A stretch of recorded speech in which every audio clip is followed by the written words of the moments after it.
I mean, just also a few teams looking at the standings that's surprising. We want to get to the Lakers today. They're 2-5, but also OKC's 1-4. Westbrook coming back from the knee injury, and the Rockets are 1-4. But let's focus on the Lakers. Um, should Luke Walton be on the hot seat? The Lakers currently rank 29th on defense in the league. 29th. That is atrocious. Why a team with guys like LeBron James, He doesn't play defense anymore. He doesn't play defense anymore, which we're seeing obviously. But you've got guys like Josh Hart, who is supposed to be a good defender. You have JaVale McGee, who is a stout defender. He is a good defender. Yeah. JaVale's a great defender. Yeah. Lonzo he is a decent on-ball defender. He's an underrated defender. And you've got Brandon Ingram and Kyle Kuzma, all these guys, and you rank 29th on defense. The only defender, according to NBA.com, in the top 100 is JaVale McGee on the Lakers team. What? So, and these guys are obviously capable defenders, yet we're 29th on defense. Now, while they rank third in scoring, their offense is really good. It's a really fun team to watch, but they don't have the fundamentals down of defense. And I mean, it's gonna come and bite them in the ass, the fact that they don't have the shooters. The shooters, I don't even know if the shooters is the problem. It's the fact that they can't stop other people from scoring the basketball. Yeah, I mean, in response to that, like, no, I don't think Luke Walton should be on the hot seat yet. It's a new team. Also, LeBron probably has a huge hand in a lot of the decisions that are being made on the court, so you can't fault Luke Walton completely. I think you need to blame LeBron too. Yeah, but LeBron needs to shoulder some of this blame. And Lonzo. Well, I think Lonzo has been one of the better surprises of the year. I think he had a very good stretch of 3 games where he averaged like 12 points and looked like, oh, this is the guy. This is our point guard. This is the guy who's going to lead our team from now on at the point guard position. And then he drops 2 duds in a row versus teams that they needed him to show up against, San Antonio and Minnesota. And he dropped 4 points against Minnesota, shot 33% of the floor, made 0 threes. Yeah. But, we'll wait and see with Lonzo. I think Lonzo started promising. I guess we disagree on that. We'll have to see how the season progresses. I'm a Lonzo supporter, but I think he needs to step up more consistently. Well, he said that today. He said he wasn't doing his job today. But, and I wasn't...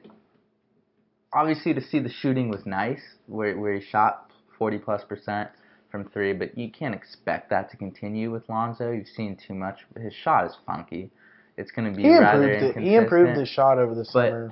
But if he's much bigger, so he should be able to get to the rack better. He's a great facilitator, and a lot of his plays don't make it up on the stat sheet because he's great at rebounding the ball, kicking it up to the floor to the outlet, and usually the outlet either passes it to someone else who then scores. Lonzo doesn't show up on the stat sheet, but he's great at giving it to the outlet, and that makes a huge difference that you're not going to see. But let's move back to Luke Walton, and this is why I don't think he should be on the hot seat. I think the way they orchestrated this team was just pretty idiotic this year.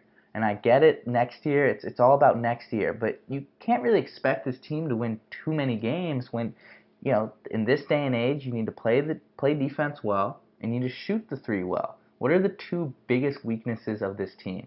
This team doesn't play defense, and I think that's partially on LeBron James. It's partially on Luke Walton too. Usually, if you're a really good coach, usually you can instill a defensive attitude into teams, and it shows up regardless, or not regardless, but a little bit less correlative to the talent on defense. But they also don't shoot the 3 ball well. And if you bring in Lance Stevenson, if you bring in Rajon Rondo, you already have Lonzo on your team. You can't be surprised when you get to the season you don't shoot the 3 ball well. LeBron's also only been shooting 24%. I think shooting the 3, people are kind of misconstruing the importance of it. Because I just said, they're third in scoring offense in the league. I think the Lakers are an but experiment because every person on this team, every guy on that roster is a capable finisher around the rim, and most of them can make their own shot.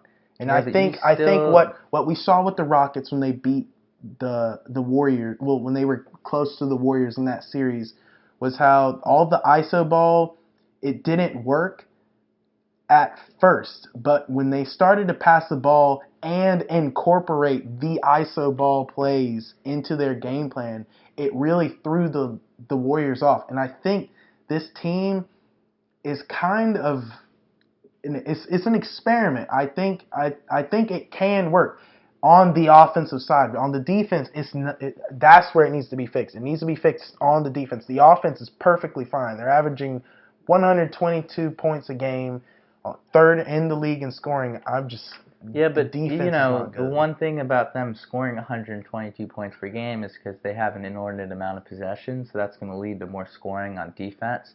So I think what's actually the case is their offense isn't as good as everyone might think, and their defense is probably a little bit better than everyone thinks, just because they have so many possessions. But I will say you need to be able to hit the three ball.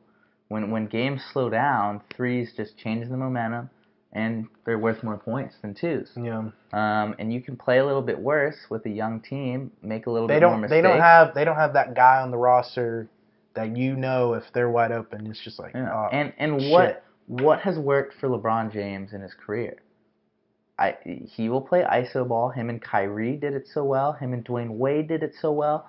What happens? He plays iso ball and he finds Kyrie or LeBron and Wade play their iso ball, and then they have veteran shooters on the wings that knock down threes. J.R. Smith, Kyle Korver. Kyrie will shoot the three in Miami. You had Mike Miller. You had Shane Battier, Ray Allen. Veteran three-point shooters.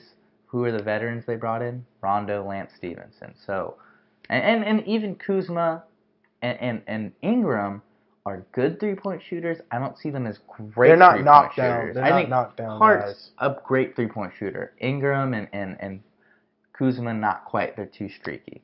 Mm-hmm.